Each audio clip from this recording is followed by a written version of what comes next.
Bom dia a todos, a paz do Senhor Jesus Cristo. Estamos em mais um vídeo da verdade, da vida e da origem da igreja, dos ensinamentos da igreja do Senhor Jesus Cristo, a coluna e firmeza da verdade, a única que detém a verdade, que é Jesus Cristo, que dá sua vida pela verdade. Estudo de hoje: a defesa de Paulo diante do rei Agripa II, Herodes, do presidente e do governador romano Pórcio Festus, dos tribunos e oficiais do Império Romano na cidade de Cesareia.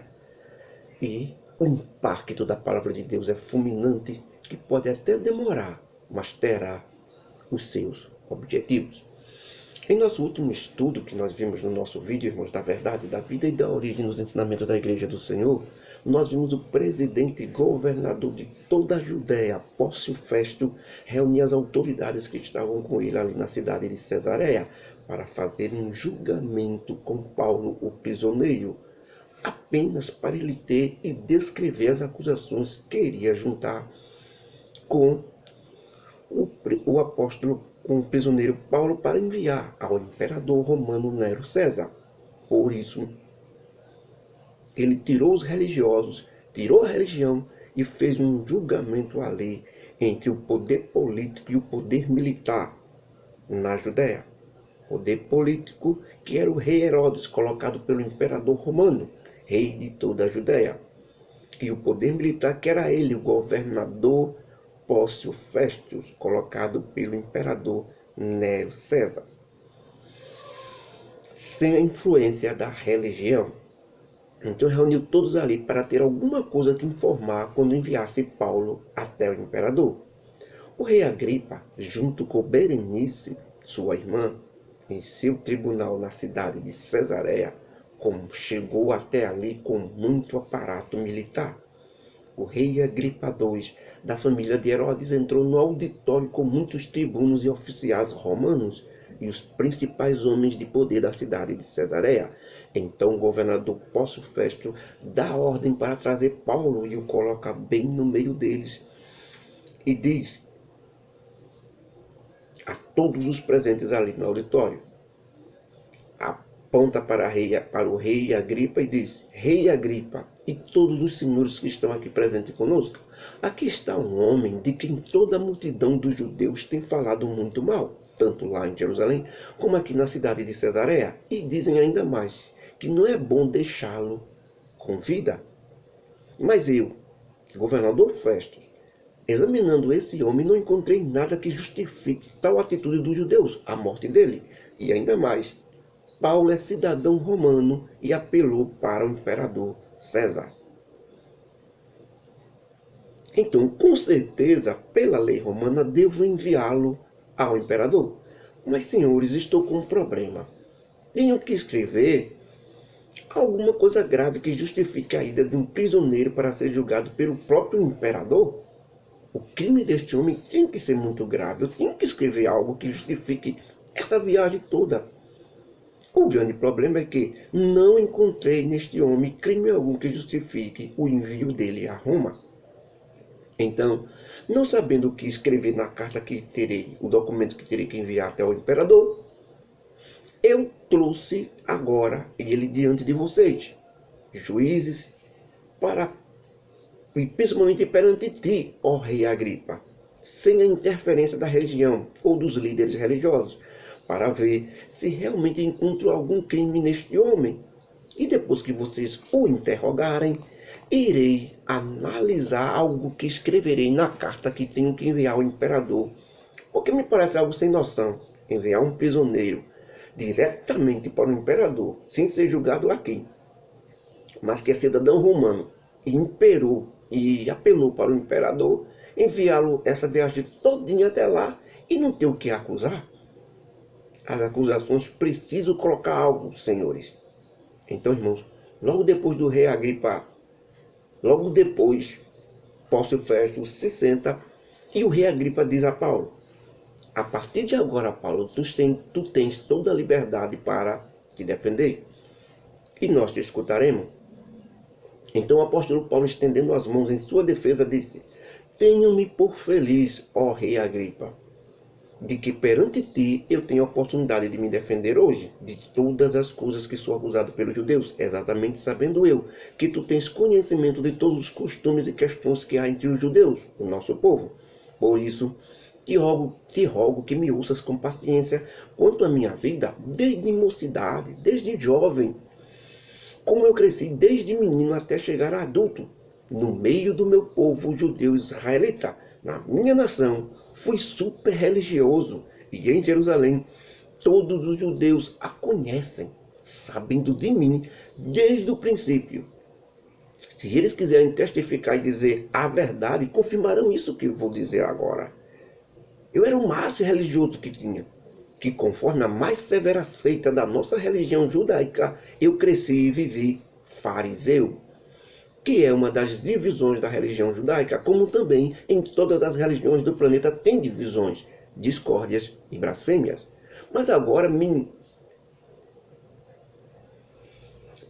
rei Agripa, pela esperança da promessa que por Deus foi feita a nossos pais através da Bíblia, de enviar o Messias para libertar nosso povo dos seus pecados, eu estou aqui e sou julgado. A essa esperança do Messias, as nossas 12 tribos que formam a nação de Israel esperam chegar. Por isso tentam servir a Deus continuamente noite e dia.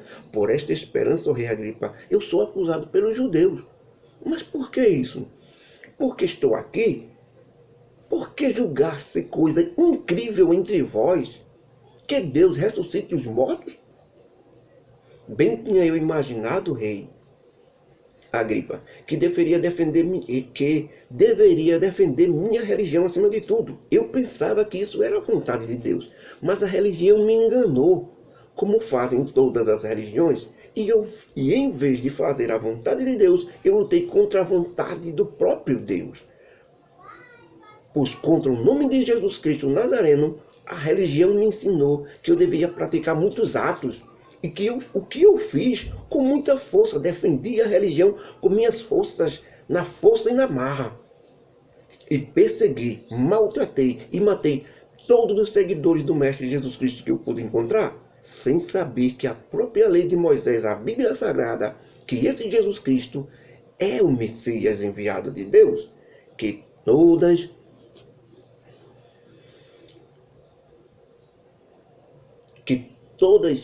todos diziam que Jesus Cristo, mas a religião dizia que Jesus Cristo não era o Messias, era um falso Messias, e que os seus seguidores são uma ameaça para a nossa religião, e fiz isso em Jerusalém. E havendo recebido a autorização dos principais sacerdotes, coloquei muito dos santos, dos seguidores de Jesus Cristo, dos discípulos de Jesus Cristo, na prisão. E quando os religiosos matavam eles, eu dava o meu voto de confirmação contra eles. E eu castigando-os muitas vezes por todas as sinagogas, os templos dos judeus, os obriguei a blasfemar. E eu, enfurecido demasiadamente contra eles, não sei nem de onde vinha tanta raiva, porque eles não faziam nada, apenas diziam que Jesus Cristo era o Messias, o Salvador. Eu os massacrava porque não aceitava que a verdade estivesse com eles. Para mim, a religião era certa. O sumo sacerdote era quem tinha razão. E todos os seguidores de Jesus Cristo eram hereges. Por isso, até nas cidades estranhas, fora de Jerusalém, fora da nação de Israel, eu os persegui. Exatamente foi numa dessas perseguições, rei Agripa, fora da nação de Israel, indo eu para a cidade de Damasco, na Síria, com poder, soldados da comissão, dos principais sacerdotes da minha religião, ao meio-dia, ó rei, vi no caminho uma luz do céu que excediu o esplendor do céu, cuja claridade me envolveu a mim e aos que iam comigo. E caindo nós todos por terra, ouvi uma voz que me falava em língua hebraica. Dizia: Saulo, Saulo, por que me persegues? Dura coisa te recalcitrar contra os aguilhões. E disse eu: quem és, Senhor? E ele respondeu: eu sou Jesus, a quem tu persegues. Eu sou Jesus Cristo, e quando tu persegues os meus discípulos, que vocês chamam de cristãos, tu estás me perseguindo, porque eles servem a mim. Mas levanta-te agora, porque eu, Jesus Cristo, apareci para isso.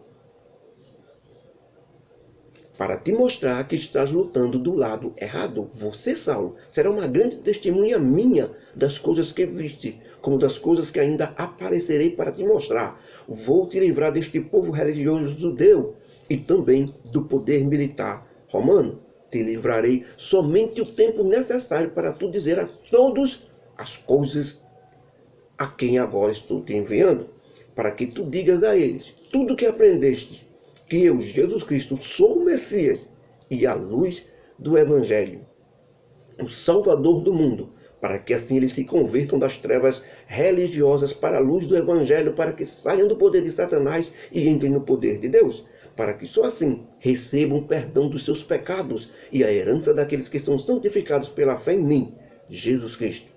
Herança essa, Paulo diz, herança essa, ó rei Agripa, que é receber o Espírito Santo nas suas vidas. Por isso, ó rei Agripa, eu, Paulo, não fui rebelde nem desobediente à visão celestial que tive. Quando tive essa visão, percebi que estava do lado errado, estava lutando pela religião. E agora passei a lutar sendo igreja do Senhor, sendo seguidor do Evangelho de Jesus Cristo. Abandonei tudo da minha religião para defender agora o Evangelho, defender o nome de Jesus Cristo e os seus ensinamentos.